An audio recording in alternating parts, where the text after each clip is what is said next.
یسایہ اور اس کا 9واں باب جو 21 آیات پر مشتمل ہے۔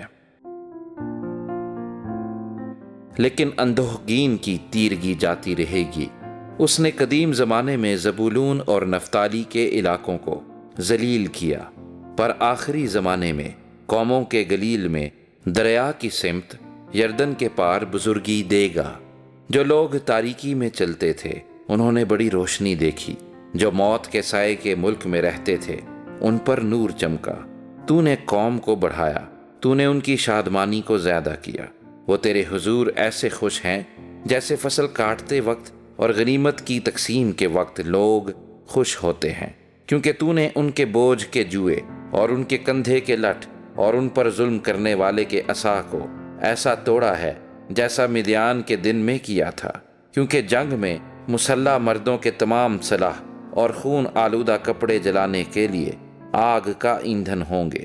اس لیے ہمارے لیے ایک لڑکا تولد ہوا اور ہم کو ایک بیٹا بخشا گیا، اور سلطنت اس کے کندھے پر ہوگی، اور اس کا نام عجیب، مشیر، خدائے قادر، ابدیت کا باپ، سلامتی کا شہزادہ ہوگا۔ اس کی سلطنت کے اقبال اور سلامتی کی کچھ انتہا نہ ہوگی۔ وہ داؤد کے تخت اور اس کی مملکت پر آج سے ابد تک حکمران رہے گا، اور عدالت اور صداقت سے اسے قیام بخشے گا۔ رب الافواج کی غیوری یہ کرے گی۔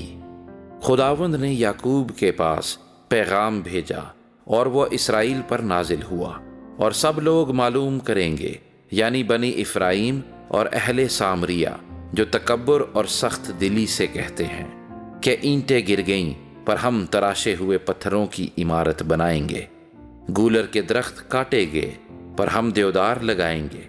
اس لیے خداوند رزین کی مخالف گروہوں کو ان پر چڑھا لائے گا اور ان کے دشمنوں کو خود مسلح کرے گا۔ آگے ارامی ہوں گے اور پیچھے فلسطی، اور وہ منہ پسار کر اسرائیل کو نگل جائیں گے۔ باوجود اس کے اس کا قہر ٹل نہیں گیا، بلکہ اس کا ہاتھ ہنوز بڑھا ہوا ہے، تو بھی لوگ اپنے مارنے والے کی طرف نہ پھرے اور رب الافواج کے طالب نہ ہوئے۔ اس لیے خداوند اسرائیل کے سر اور دم اور خاص و عام کو ایک ہی دن میں کاٹ ڈالے گا۔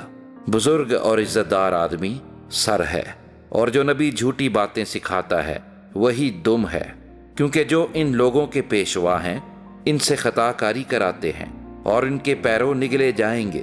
پس خداوند ان کے جوانوں سے خوشنود نہ ہوگا، اور وہ ان کے یتیموں اور ان کی بیواؤں پر کبھی رحم نہ کرے گا، کیونکہ ان میں ہر ایک بے دین اور بد کردار ہے، اور ہر ایک منہ حماقت اگلتا ہے۔ باوجود اس کے اس کا قہر ٹل نہیں گیا، بلکہ اس کا ہاتھ ہنوز بڑھا ہوا ہے، کیونکہ شرارت آگ کی طرح جلاتی ہے، وہ خس و خار کو کھا جاتی ہے، بلکہ وہ جنگل کی گنجان جھاڑیوں میں شعلہ زن ہوتی ہے، اور وہ دھوئیں کے بادل میں اوپر کو اڑ جاتی ہے۔ رب الافواج کے قہر سے یہ ملک جلایا گیا ہے، اور لوگ ایندھن کی مانند ہیں۔ کوئی اپنے بھائی پر رحم نہیں کرتا، اور کوئی دہنی طرف سے چھینے گا پر بھوکا رہے گا، اور وہ بائیں طرف سے کھائے گا پر سیر نہ ہوگا۔ ان میں سے ہر ایک آدمی اپنے بازو کا گوشت کھائے گا، منسی افرائیم کا اور افرائیم منسی کا، اور وہ مل کر یہودا کے مخالف ہوں گے۔ باوجود اس کے اس کا قہر ٹل نہیں گیا، بلکہ اس کا ہاتھ ہنوز بڑھا ہوا ہے۔